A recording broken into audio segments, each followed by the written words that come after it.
Hi there, and Hello. hello, we are back for another episode of So What Is, for Tam's Journey, and this is our little interviewing professionals to get them to explain their role and their function, in the community or in the educational setting or wherever they work. We have the wonderful Lou with us today. Hello, Lou. Hi. And Lou is a youth worker, so introduce yourself a bit, Lou. Hi. So I'm Lou. I've done the whole lockdown cutting my fringe thing yesterday, which was fine when it was wet. It's gone a bit short now it's dry. But anyway, working on my toes, which is kind of what youth work is, I suppose. But yeah, so I currently work for Brogdale CIC on the Swale Youth Project. So the main part of our project is to give opportunities for young people of Swale to thrive. And also part of my job within that is, and very much now, is social media and well-being. So the area that I work in and that I love is well-being, and my projects tend to be working with young people in a school context, although I do a couple of youth clubs as well. So that's a little bit about who I am. And yeah, I love Lovely. cookies. I love cookies. I love making them, baking them. Eating them. I love singing, and I like reading. There we go. There's a few Oh, things. lovely. Oh Thank no, you. coffee. Oh, definitely the coffee that's kept us all going, isn't it? Yeah. So, I mean, youth work is such a diverse range, and I don't think there's one youth worker that is probably even the same as another youth worker, because it's such a broad thing, and I think it's really an underestimated field, because I think you're not massively seen unless there is a child or a young person that's involved with a youth worker. I think probably 15 years ago you were much more prominent than you are now, and I think nowadays if we said, oh, youth worker, people wouldn't necessarily be clear to what that was. Yeah. So just explain to me, is sort of, so that we sort of get an idea of what that term and phrase means nowadays. Yeah, sure. So I think, like you said, it is very unique to each organisation and obviously each person. One of the things I've always said is a youth worker is someone with many hats and someone who has the ability to know which hat to wear when. There are times where your job is actually not with the young person, but perhaps with the parents and the families in general, getting to know them. There's times where your job is about being with professionals and working alongside other professionals. So, for example, with me, working with schools. And there's times where you are just having a lot of banter and doing the craziest things as a youth worker. But even within that area, there's lots of different types of youth work. So I would say I grew up I was a teenager in the 90s, and youth work was what I would call staged. It was front stage youth work. So you'd have youth workers on the stage doing silly things, getting you up to do games. And my youth group was 50 to 60 young people, quite often. Mm. And so it was very, very front led. I think we've probably gone into a time where we can have that, and we do have that, but in a lot of places that I've seen, it is very much more about working with the individual, the small groups. And I think we can have both. I think actually the best balance of youth work is to have both, to Yeah, have those small groups and then to have those big, exciting events for young people to come along to. But I think we have less of those now. yeah. Oh no, I can't remember the question. What This is me going on and on. what is youth work? It's because I Yeah, wiggled my thing as well, isn't that's it? it. That's it. So yeah, so what is youth work? Youth work is essentially youth work is working with young people, but and for a lot of people they'll say either, oh, that must be so rewarding. And if you're a youth worker, you're like, not always, no. And it is, but sometimes it can be a real long trudge because young people don't turn up, or they say one thing and they do the other, and that's nothing against them. That is just how young people are. That's what's Yeah. going on in their brains. That's what all that stuff that is, and it's what I was like as a young person as well. And I have to remember, what what was it for me as a young person? So that's part of youth work, working with young people, and also listening and hearing and putting yourself, removing yourself from the equation is a lot of youth work. We can go into youth work. I always say that when you go into youth work, sometimes you can go in because you're a Peter Pan. So you want to stay young, you want to be young, you want to be cool, so you do youth work. There's other people who maybe go in as Wonder Woman. You know, I want to save the world. I'm going to heal and save, and these young people are going to be incredible because of me. You've got, and then you've got the Hulk. You know, the one who's had horrible things maybe happen in their childhood, and they're going to go in and they're going to make sure no one else has to have what they had as young people. We have all these different characteristics that we can go in as. And I think as youth workers, to be a good youth worker, we actually need to remove ourselves from the equation. And we need to hear what the young person wants and what the young person needs. And then we couple that with experience and with knowledge and wisdom. And we work with them for them to be what they need to be in that moment, or what they could be in that moment. And yeah, that's kind of what youth work is, I suppose. Long-winded answer. No, I think that sums it up perfectly. You know, back in the day when I was a pastoral manager, I mean, we were really lucky enough that we had a youth worker that was on site. You know, he was at school all the time, and he's still a youth worker out in our community. And you know, and the projects they ran at the youth club were fabulous. And you know, sadly, a lot of funding's now been cut for those, and it has been and affected. A lot of youth centres have gone because of that. And that's a real shame, because they did provide something autonomous from educational setting, and that's why I chose to work outside of with educational settings, because there's a place for that. And I mean, my role only really developed with the demise of Connections and the youth work services and the early young offenders program. I can't remember what it was called. I used to do that work. When all of that stuff went, you know, we were left with all of these children that didn't tick the boxes for specific services, but still needed something. And I think what's nice is that a lot of that is building up again now, and I like some of the things. So for instance, I know that you work quite closely with schools. So some of the things that you create with schools means that that's embedded in the school system then as well, which is lovely.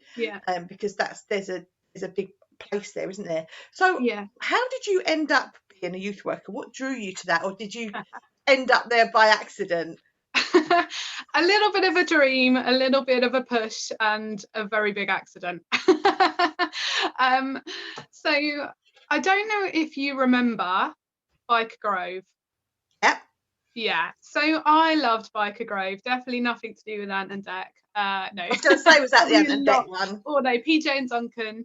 I had their tape of Let's Get Ready to Rumble. And I loved Biker Grove. And I'm someone who am very drawn to characters, and people inspire me. And so part of it was the dream of seeing that and thinking, there's something about that, even as a child, thinking there's something about what they're doing that there's something there that is me, and it just lit something, I think, in my heart. I grew up within a community church, and part of being in the community church, we had a very big youth work and children's work, and they would often give opportunities for you to work with the next generation down. So when I was in the 11 to 14s, if I wanted, I could go and work with creche or the 3s to 3 to 5s. As I got up into the next group, I was able to work with the 7 to 11s. And so I've always had that opportunity to go and help out with young people. The accident was, well, it was twofold really. One was a push and one was an accident. So one was that I was looking for a gap year opportunity, and I had lots of ideas of what I wanted to do, and I couldn't decide on one. And it was getting to a point where I had to either not have a gap year or work, or just choose something. And I was on a summer holiday, and they had a venue where I could go and apply for lots of different things. And one of the places that I applied to was in Watford, and I went to Watford for 6 months. I was very last minute. I think I applied 2 weeks before the placement started, had an interview the week before it started, and the next day got a phone call saying, if you can get here, you're on.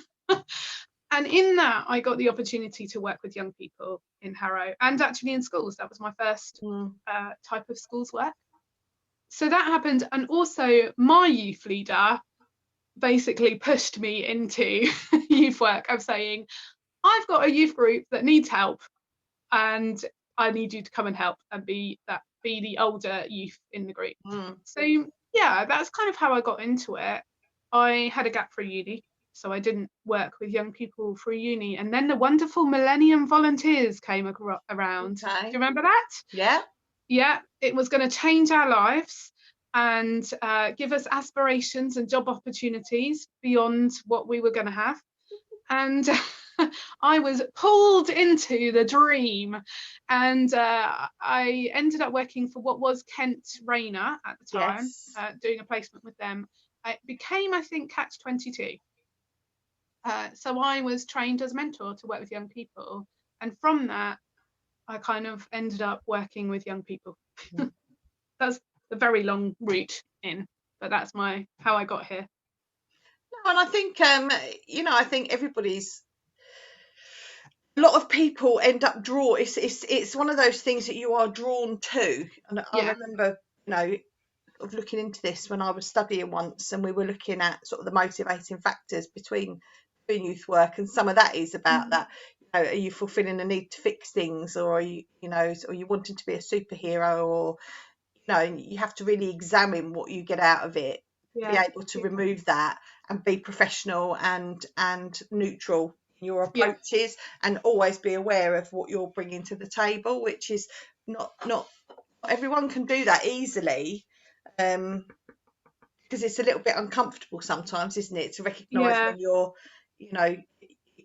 sort of risk of leading something rather than it being about the young person. So working child-centred takes quite a lot of work. Definitely. And I heard a quote once that's always stuck with me, and it's that leadership photocopies down. And that really made me think about, well, okay, what are they seeing in me, and what's photocopying down? And not to be inauthentic, but to be appropriate of what is shared and what they see. And and I think if you're going to be in youth work for the long haul, even though you remove yourself from the situation in that sense, you will always have to have the heart. Young people know when you don't. Oh yeah, 100%. 100%. They know if you're not invested in them for the right reasons, they can sniff it out a mile off, even if they don't know what it is. And you get that barrier, very much so. So what would you say is that, if you had to pick, and I know you probably could list me off 50 straight away, if you had like one passion that drives above everything else when it comes to young people, mine is obviously that children need this scientific understanding of where emotions come from. That's my passion. That's what I work towards.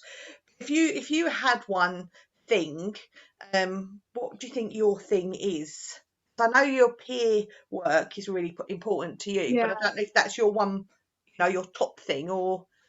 I think I love exploring passions. It's actually one of my favourite topics, is to talk with people about what they're passionate about and unlock that in people. And I think probably my passion is around the idea of hope and passion mixed together, and unlocking things in people. So hearing from young people, giving them hope, giving them aspiration, helping them believe in what they can't see yet.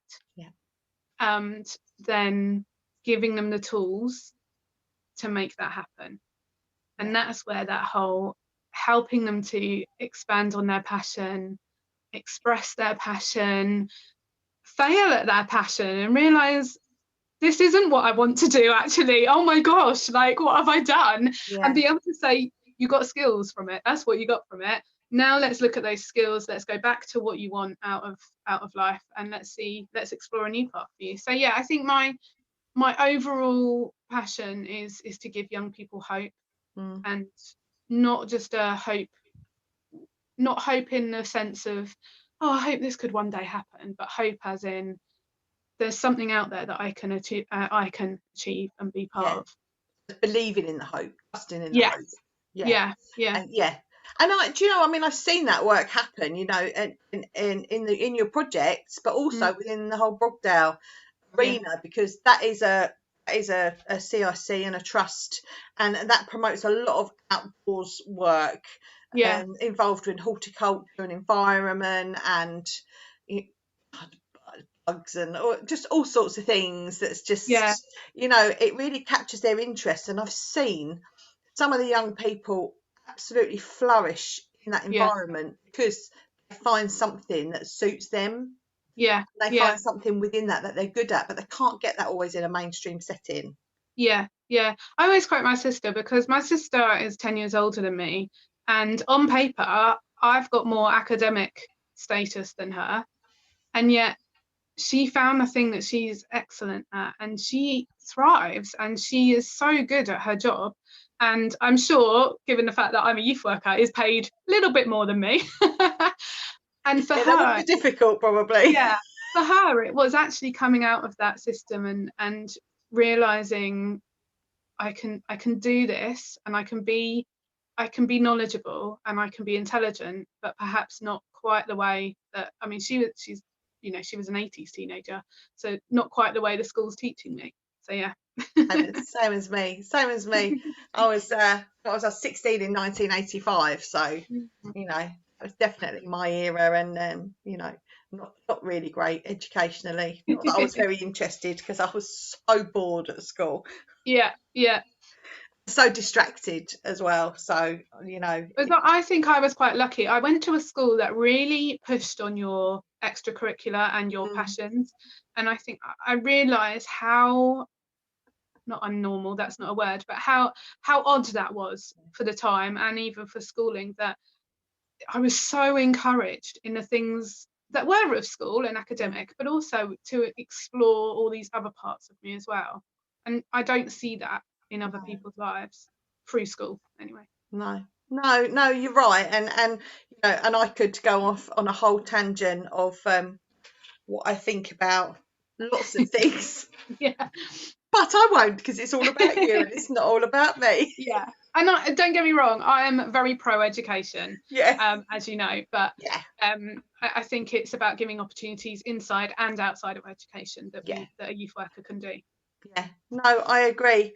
So, I mean, there's lots going on at the moment, you know, and I think over the next 5 to 10 years, we're going to see big changes in education, not least because, you know, this pandemic, and it has been such a hard time for everybody, but it's also highlighted areas, I think, for development in terms of online. There's an awful lot of children that weren't accessing education before that actually now are accessing some, because they can go online, and where they weren't maybe in school before. Obviously, that goes both ways, and there's children that aren't accessing, but certainly from my perspective, I have seen some benefits of the online system for some of these children.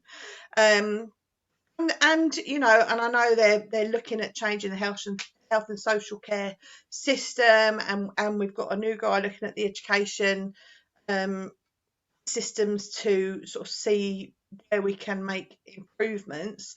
Mm-hmm. What would be what would you like to see? You know, if you could sort of, with your magic wand and an bottomless pit of money, Yeah. you know, what would you really like to see with some of these changes in terms of youth work? What would be one area that would really passionately benefit these kids and Yeah. add to what's already there? I think I can think of three things just off the top of my head. That one would be more partnerships.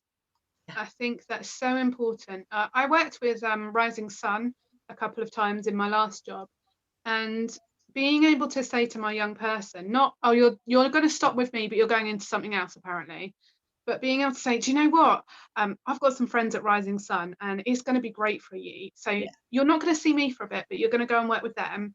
And knowing that they were going to say the same back, yeah, actually, we've probably done as much as we can with you, but how do you feel about seeing a mentor and going to a mentor? I think having that kind of partnerships we do have them, but it's not solid. It's only No. because you happen to get to know someone. Yeah. And I think that's super important for a young person to not feel like they're just going in and out of systems, Yeah. and to know what's going on. I think the second thing I would probably say is the obvious one of just well-being. But I think it is actually really important for well-being to be delivered not by teaching staff. I actually really believe that there needs to be something that works alongside schools for teaching staff and for young people, that is, it's external and it is more youth work led, because how I lead a class is different to a class. It's different to a lesson. It is target driven, obviously. We do have those kind of things in place, but to measure well-being is actually quite a difficult thing. Yeah. Particularly for a young person who, when they're asked, how have you felt in the last 2 weeks, is thinking, I don't know how I felt in the last 2 minutes, let alone 2 weeks. When's lunch? Yeah, exactly. And I think that well-being being something holistic for a school and for young people, but also being something slightly external that young people can access in school and outside of school, and that teaches young people how to, I like the word resilience, but I think we use it in the wrong way, and I think we use it too often. But so that listens to young people and actually hears them. And I think sometimes we can use the word resilience as in just get back up again. Yeah. And I think it's really important to hear that. Tell me what made you fall and how you're feeling, and now we can get you back up again, which is all part of resilience. We just seem to skip that bit. And then also to think about, my third thing would actually be that we need to, it's gone out of my head now. A squirrel moment. Yeah. So I think that sort of well-being, being part of something but also being separate is really important. I think the third thing I was going to say was around schools still. No, it wasn't. I know when it was. It was around youth leaders themselves. I understand the need for targets and paperwork, and I do think there needs to be the need for that. I think, therefore, that more money needs to go into working with young people, so that you have the time not only to do your evaluations and your case studies and your writing, but actually to work on building something from that and building something better for a young person. And if I could tell a young person something, one of my big things is we can slow down. We need to slow down sometimes. And yet, if you look at my day, it's not slow. And so I think sometimes being able to, those values that we hold as youth workers, that we give to young people, actually saying, right, there needs to be a way where these values happen in our lives as well. So that would be my third thing. And I guess, for anyone that works with children and young people, I think that would be key as well, and for teaching staff especially more than anything. I mean, I've had a rough term and I'm tired, but I can't even begin to imagine. I've got lots and lots of friends who work in the education sector, and they're absolutely exhausted. And I don't think, I think a lot of people really don't appreciate the levels that they're working with. Yeah. Oh, absolutely. And I think it's a whole nother thing. Yeah, and when I was speaking to teachers during the last term where they were in school, just so many of my friends who were was struggling. I wouldn't even call it struggling. They were done. They were absolutely done. And then to go into a Christmas that was unexpected, and then to come out with the prospect of, you're going to go in and you're going to do all this testing, so they've got that on their minds, and then suddenly, no, you're not, you're going to work from home again. And I just think, I really hope for, and I don't know if this is going out before half term, but I really hope for teachers that there is a place of rest for them in half term to really I'll rest. be uploading this on Monday, so I'll be posting up the videos over the half term while people are having a chance to rest, and you'll probably share some of your lovely wellbeing ones as well. No, that's great. I think those would be my three things, and obviously for what I'm passionate about to happen, because I want to see young people thrive. I want to see young people have a knowledge of their mental health and the ability to know how to emotionally regulate, and to know that the amount of young people I talk to, and I'm sure you have this as well, because I love this word, amygdala. And the amount of people I have to introduce to Amy because they've never heard of the amygdala. So here's Amy, she's in your mind. Yeah. And the breakthrough you see in young people when you explain to them what is going on in their brain, they're like, oh, so that means when this happens, it's okay. Yeah. Or when that happens, it's okay. And helping them understand their emotions and realize that their emotions are valid and important. Yeah. And part of our being, I think. Part of what's going on for them. But for me, then it's also to couple that with, I always say, like, because your neocortex isn't working so much at the moment as a teenager, it's just having a bit of a chill. We need to employ that perspective person in our life. And this would be the last thing I'd love to see. I would just love to see community mentors across the whole nation. That's what we do. So we train adults to be mentors. I'm actually training a load of adults online in the Isle of Wight at the weekend. Lovely. It's going to be exciting. But we train community mentors, and that's what I grew up with. I grew up with probably, I would say, 5 to 7 people that I could talk to that were older and wiser. Some of them were wiser.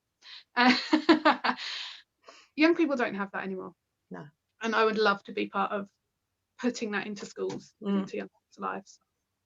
Well, it all sounds wonderful, and I know you work really, really hard, and you probably don't give yourself enough rest time like a lot of us.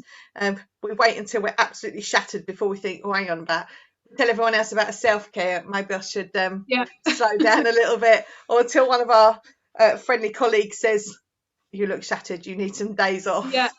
We've been doing my selfie care on our Swale Youth Instagram. So we've been putting up a different self-care prompt every day. And I've actually made myself do those things as well. Yeah. To make sure that I'm actually doing them alongside the young people. It's too easy, isn't it? But thank you so much for giving us your time. That's okay. And I'm going to press stop recording and get this out for Monday. And thank you. Really appreciate it. And if anybody wants to get in touch with Brogdale about things, is it who do they get in touch with if there's a school that wants to talk about work?